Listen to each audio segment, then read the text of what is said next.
আমি বলছি তো আজকে নিয়ে যাবো, আমি দোকানের সামনে চলে এসেছি, আজকে নিয়ে যাবো, তোমার চিন্তা নেই। নমস্কার দাদা, বলুন আপনার কি লাগবে? Micro oven, fridge? আমার একটা ফ্রিজ লাগবে, আমি কিছু টাকা এখন দেবো আর কিছু টাকা ইএমআই করবো, কিরম কি পড়বে একটু দেখবেন? হ্যাঁ অবশ্যই দেখছি, আমাদের কোম্পানির লোক আছে, আমি জেনে বলছি। স্যার আপনার 8,000 টাকা আপনাকে অ্যাডভান্স দিতে হবে, আর 12,000 টাকাটা আমরা 6 মাসে আপনাকে ডিভাইডেড করে দিচ্ছি ইএমআই হিসেবে। তবে একটা বিষয়, আপনি কিন্তু প্রতি মাসে 1 তারিখে অ্যাকাউন্টে টাকাটা রাখার চেষ্টা করবেন, কারণ আপনার 2 তারিখে ইএমআইটা কাটা হবে। বলছি দাদা, আমার তো 8 তারিখে মাইনা হয়, আমি 2 তারিখে আমার ঠিক অসুবিধা হবে, ওটা কি কিছু করা যাবে দাদা? স্যার ওটা কিছু ব্যবস্থা করা যাবে?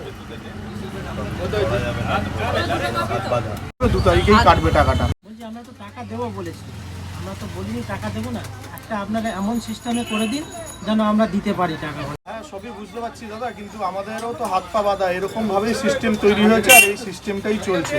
তাহলে দাদা আমরা সাধারণ মানুষ কি কিনতে পারবো না দাদা? আমরা বিভিন্ন ইএমআই এবং ফাইন্যান্স কোম্পানিদের কাছে আমাদের একটি ছোট্ট আবেদন, আমরা যারা সাধারণ মানুষ তারা ইএমআইতে অনেক জিনিসপত্র কেনার ইচ্ছে থাকে কিন্তু কিনতে পারি না, একটাই কারণে, কারণ আমরা বিভিন্ন প্রাইভেট যে সমস্ত কাজের সঙ্গে জড়িত আছি তাদের মাইনে অনেক সময় 2 তারিখে হয় না, 8 তারিখ 10 তারিখ এরকম ডেটে হয়।